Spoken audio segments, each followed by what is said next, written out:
evening to you, ladies and gentlemen. You're welcome to this newscast on the Dan Broadcasting System. First, the headlines. Cameroon today commemorate the Reunification Day, and part of activities included military and civilian march past, not forgetting the president's speech. We will be talking about all of this in this newscast. Ladies and gentlemen, that was our lone headline for this newscast. Once again, good evening and welcome. Nationwide celebrations marking the 50th anniversary of the country's reunification has taken place today. Focus was on Boya, where President Paul Biya has been at the center of activities since last Tuesday. Philip Sote comes back with some highlights of the president's speech. Speech void of any political rhetorics, no big announcements or promises of any kind, but a journey down memory lane to see the route covered so far. And there is nowhere else to examine this balance sheet than Boya, which President Biya considered special. The Southwest region has always been very close to my heart. The waiting was long and protracted, and some even thought that reunification celebrations was no longer to take place. But it was just a matter of time. As the English people say, better late than never.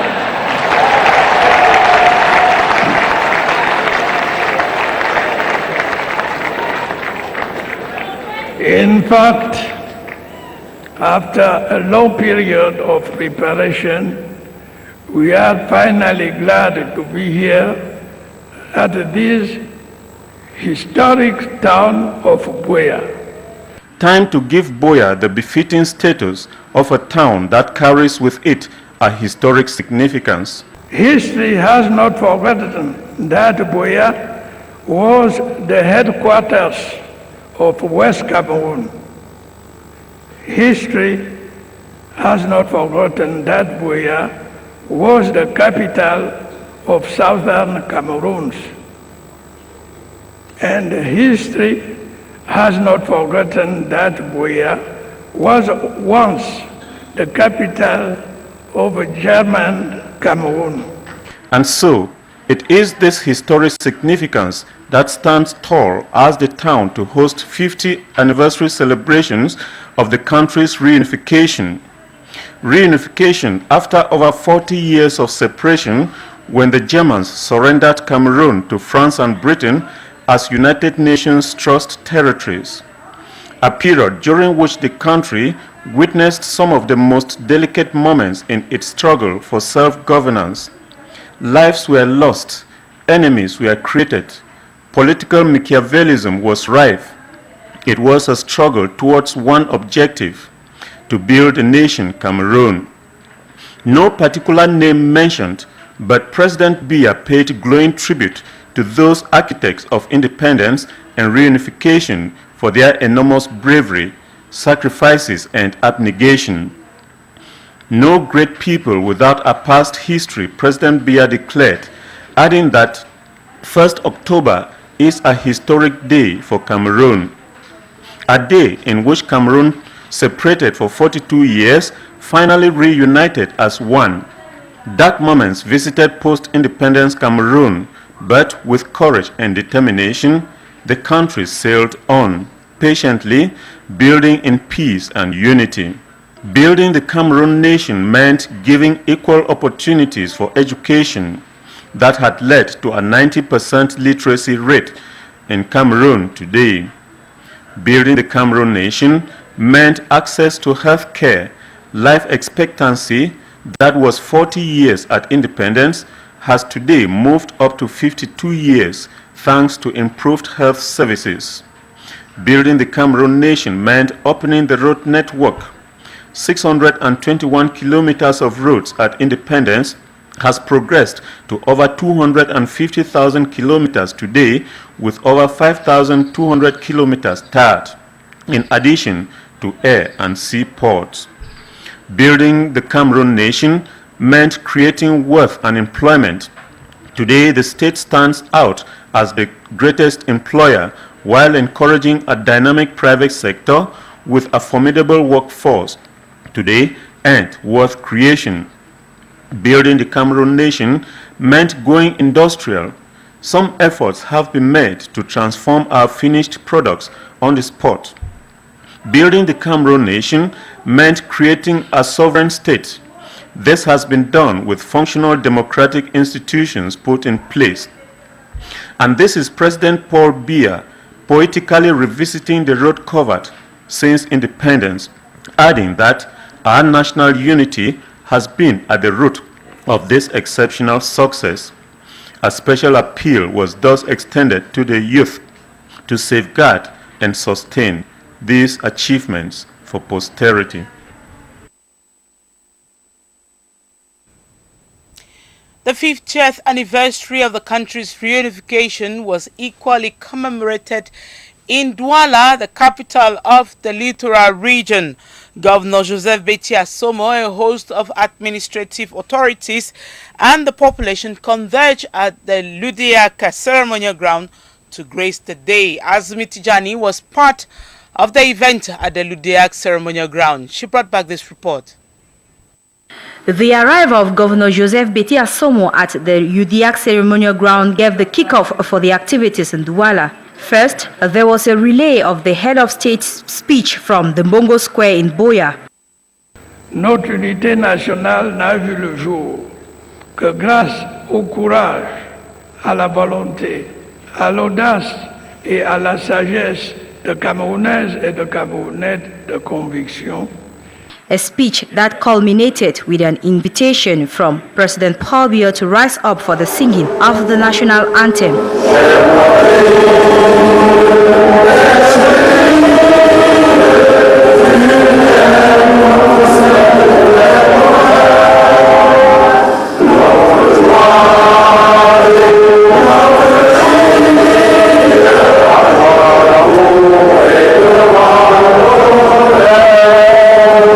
The occasion proceeded with the march past where the 2nd Joint Military Region of Douala opened the stage. The Gendarmerie, Terrestrial Army and other units were not left out.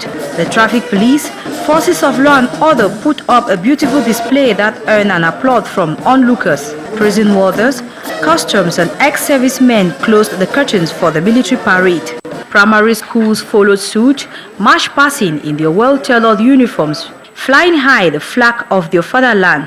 Messages such as peace and stability, priority for national construction, reunification, the great moment for the history of our country, could be read on banners carried by the mascot of the ceremony. The national unity was further reflected by some young Cameroonians who showcased the different cultures of the 10 regions of Cameroon that has been living in unity and harmony since 50 years. Moving over to the secondary level, the students marched past the municipal brass band with more maturity and solemnity, probably to show their readiness to promote and maintain a prosperous Cameroon. Higher institutions of learning, youth associations, Scout and the Red Cross also showed their know-how. The march past was crowned by political parties. A ceremony that permitted some citizens to express what the whole of the celebration of Cameroon's reunification and President Paul Biya's message. It is a very good message. Now we expect everybody to comply, and especially we just have one regret. He talked about heroes, but he didn't give any name.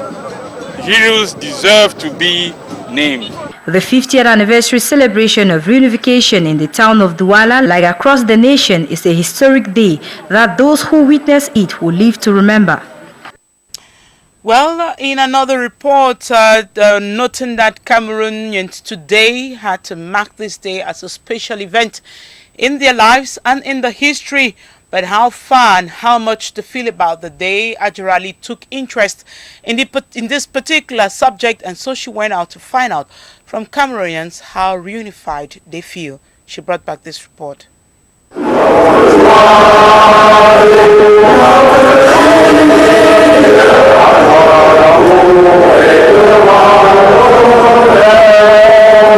The The history of Cameroon has been made this day as the two Cameroons, French and English Cameroon, celebrate their long-lasting marriage that aged 53 years old, a marriage that is termed reunification since 1961 when British Cameroon gained independence by joining French Cameroon territory. Cameroonians who live this area look at this reunification as a lasting marriage that has nothing to regret as we live to enjoy what children of this nation could rejoice as one nation, Republic of Cameroon.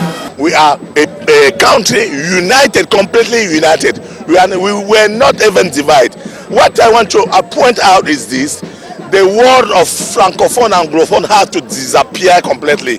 The two languages, French and English, remain the official language of Cameroon, making sons and daughters of this nation.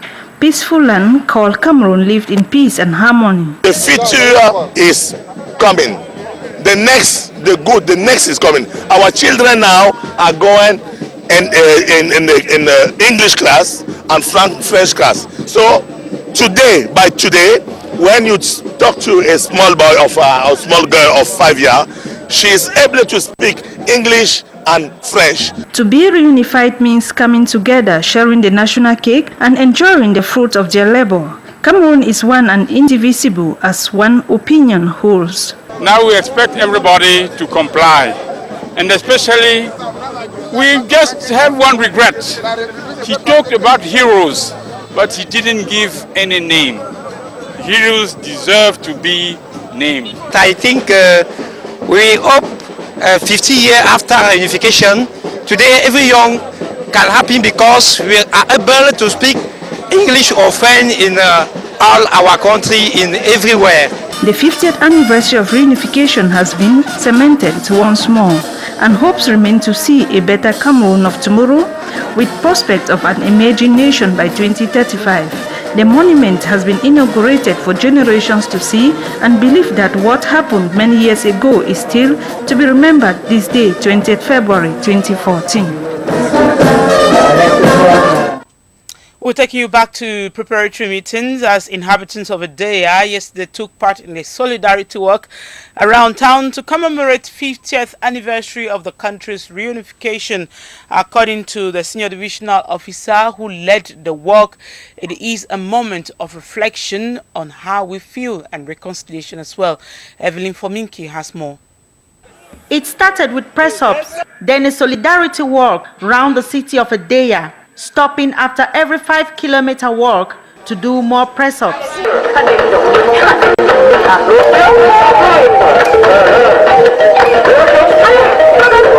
The walk, which was led by the senior divisional officer for Edea, Jean Abati Edi, involved the administration, forces of law and order, personnel of public and para-public services, including others, with a motive to show oneness and togetherness, especially during this period when Cameroon is celebrating 50 years of reunification. Although the celebration proper is taking place in Boya, the SDO for Edea says every inhabitant of his jurisdiction should mark present on 20th at the grandstand to give the day the grandeur it deserves. As for the mayor of Edea too, all Cameroonians are one, reason why we must join together in Thanksgiving to celebrate this great day.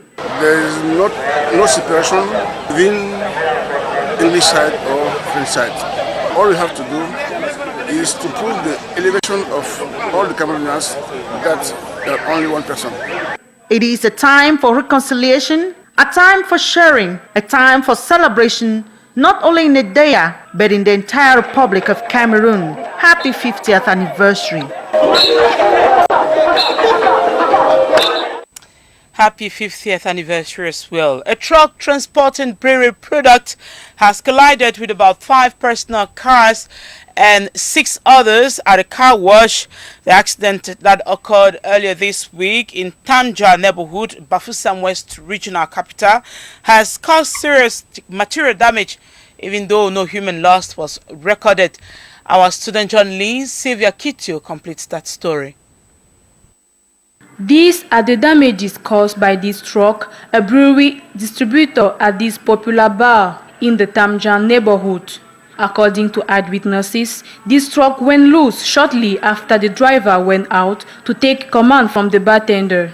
Now rolling without control, the truck caused extensive damage to stationary and moving cars, including the wall of this bar. One of the taps of this car wash located beside the bar was equally damaged by the truck. Though material damages were important, no human loss was recorded. According to this driving school monitor, the driver did not actually respect the basic rules in the stop and parking of a truck. Hope is that drivers should be careful enough not only when driving but also when parking in order to minimize such accidents in the society. We're taking you out of the country. More violence gets into Nigeria. In the northeastern town of Bama, reports from the Bama police says that militant groups from the set Boko Haram drove into school on Wednesday, killing nearly 50 people. And it is said that Boko Haram plans on attacking Nigeria's top source of revenue. Well, in the meantime, Egyptian authorities say they have shut down several large smuggling operations, including a warehouse containing over 2,000 artifacts. VOA tells us more. Egypt's antiquities police say they have stopped a major smuggling operation and recovered several thousand priceless artifacts. Some of the more important items were displayed in Old Cairo last week. Ancient Egyptian alabaster burial urns and statues, Christian paintings of saints, and a finely inscribed false tomb door were just some of the objects recovered during a raid in Giza last month. Following the anti-Mubarak uprising in 2011, a breakdown in security was an opportunity for tomb robbers and smugglers to plunder many Egyptian archaeological sites. The Egyptian Museum near Tahrir Square was robbed in the early days of the uprising. Although Egypt's antiquities authorities say they have recovered many of the stolen objects. More recently, looters absconded with over 1,000 artifacts after a raid on the Malawi National Museum in the southern Egyptian city of El Minya during civil unrest that followed the ousting of former President Mohamed Morsi. Egypt's antiquities police say the latest raid was on an illegal storehouse in the Abu al-Numerous village of Giza. We identified the storage location and the area. We then went through the correct procedures and targeted the location. Thank God we were successful in seizing the 2,330 items from his storage space, as well as the weapons in his possession. There has been a similar case in the same area because the Giza area is popular for this. The police arrested 3 individuals during the raid and seized weapons. Authorities say a constant effort is needed to curb the trade in illegal antiquities. We have apprehended lots of people with digging equipment. Maybe on a daily basis there are at least 7 to 10 cases of illicit excavation. We're determined to fight and counter these crimes in order to preserve the antiquities and Egyptian history. 3 years of political instability have led to a sharp drop in the number of foreign tourists, a vital source of income for the Egyptian economy. Since the deposition of Morsi, the interim government has tried to reassure potential visitors and investors that the country is safe. The cultivation of peanuts or granules in Uganda has become quite important as it is considered a cash crop. This is because the cash or food crop serves many purposes in Uganda. VOA tells us more. From the side. Okay. Good. Peanut or granite is cultivated in the semi-arid and tropical regions of nearly 100 countries. It's an important legume that is consumed worldwide. In sub-Saharan Africa, peanuts are the principal source of digestible protein, cooking oil and vitamins. The crop is also a significant source of income for many families across the region. David Kalule Okello, a senior researcher at the National Agricultural Research Organization, heads the groundnuts improvement program in Uganda. Groundnuts actually is one of the most important legumes in Uganda. Actually, if you look at it from the point of per capita household consumption, it is the most important because it is a staple food the way people grow it here, it is embedded in their culture. So it is very important crop. It's very rich in energy, rich in protein, and it also enriches the soil, such that the subsequent crop which follows it benefits from the residual nitrogen. Over the years, groundnuts have suffered from numerous pests, diseases, and erratic climate changing patterns. However, Okello and other researchers have been working hard to improve the varieties, and so far they have released about 10 varieties that are pest and disease resistant. Okello is charged with ensuring that the country is adequately supplied with the right quantity and quality of the crop. That job includes developing drought-tolerant, pest-resistant varieties of the crop, and says that whatever they are doing is having a direct impact on the people. If you look at what the farmers are now doing, we have addressed most of the diseases and pests in form of having host plant resistance instead of spraying chemicals, which the farmers don't afford. So you find that their cost of production has actually gone quite low, and since this crop is embedded into their culture, it is actually quite good. And if you go anywhere in Uganda, you'll never fail to find a household growing groundnuts and consuming them. Now, more than ever before, farmers are getting better yields from their harvest. And instead of the crop heading to the dinner table, it's destined to the market for sale. The crop has all of a sudden moved from being subsistence to also being commercial. So with that comes to issue of value addition. So it's very common now to find roasted peanuts, peanut butter, flour, and then blends all over the place. The crop is mostly grown in sub-Saharan Africa as a subsistence crop under rain-fed conditions, as compared to developed countries like the United States, where it's grown commercially. That brings us to the end of this newscast. Televiewers, it was a pleasure being in your company. Don't go away. Programs continue on the Dan Broadcasting System. Hope to be with you again tomorrow. Good night and happy 50th anniversary once again.